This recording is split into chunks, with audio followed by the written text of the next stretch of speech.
Hello guys, magandang araw. Ito, namalingki pala ako ngayon kasi Miyerkules. Araw ng Miyerkules ay may mga tindang gulay at mga prutas dyan sa may gilid ng simbahan. Sa simbahan sa Baclaran po ito. Hindi ko na lang pinakita kasi ayun, dami tao. At ayan nga ang mga nabili mga guys. 10 piso lang ang tali nun. At ayan ang kangkong. 10 piso din ang tali. Yung mani ay 140 po ang kilo. Bumili na rin ako kasi araw-araw kailangan kong kumain ng mani. Kumain kayo ng mani guys kasi maganda to sa katawan, pangpatibay ng buto at para sa ating memorya. Ayan, may pipino rin ako at yan ang palaya. Ayan, maliliit ang palaya. Gusto ko yung maliliit. Kasi guys, pag wala na sila pag ibang araw. Miyerkules lang talaga yan meron. At mahal naman doon sa talagang palengke. 10 piso din guys ang hali ng okra. Ayan. At yan, may talong 20 pesos ang tali.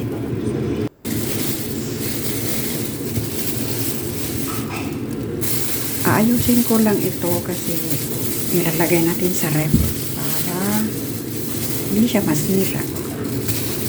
Kasi pag nasa labas lang yan, masisira talaga. Ayan. Ibabalik ko lang sila sa mga plastic na bukod na. Kanya-kanya na ng plastic. Para hindi na sila magsama-sama.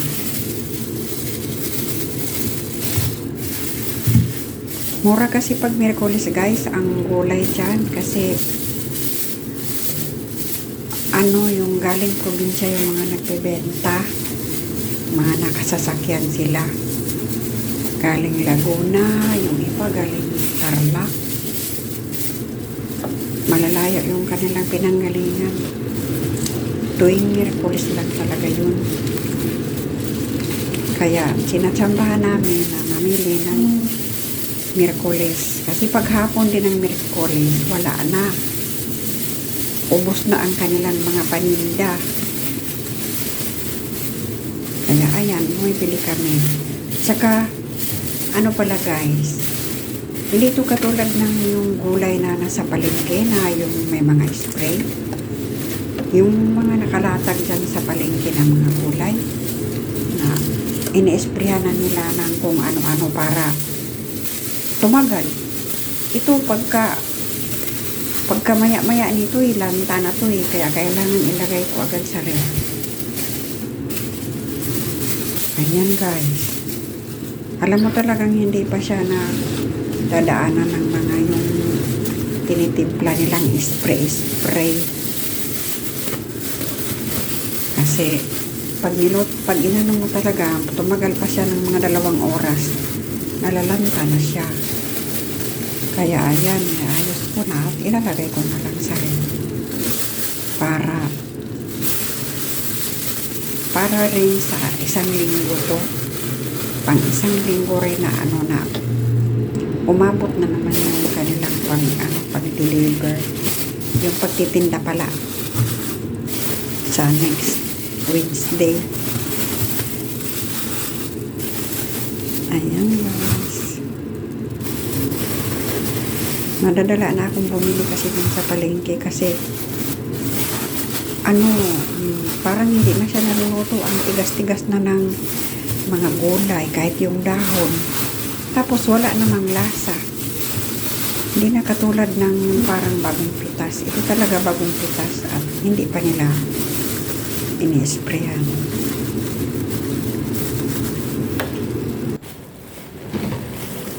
Ayan, ilagay natin sa ref.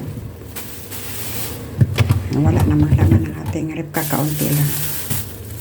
Meron pa pala ako ditong gulay kila nung nakarang Miyerkules din. Ayan, yung talong. Tsaka may kalabasa pa ako. Ayan, lutuin ko na lang yung talong. Tsaka ano. Ayan. Magluluto pala ako ngayon ng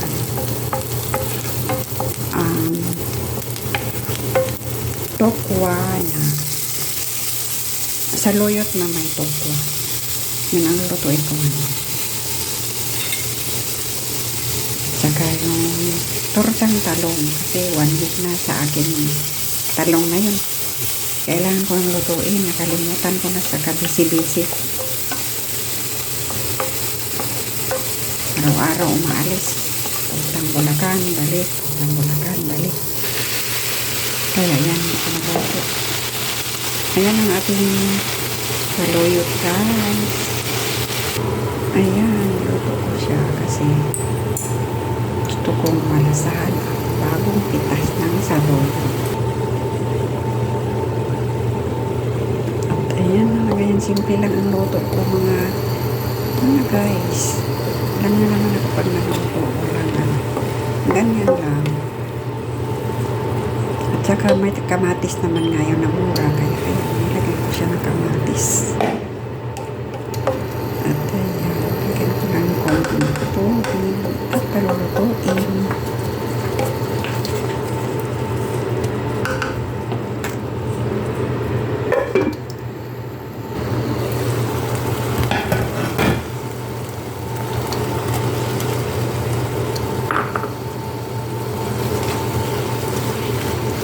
Ayan guys, tokwa yan. Tumulok ko ng maliliit. Para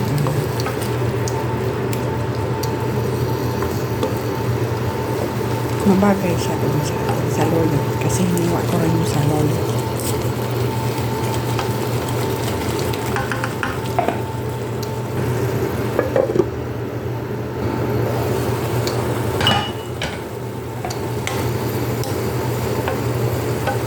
Ayan na, luto na ang ating saluyot naman. Thanks for watching mga guys.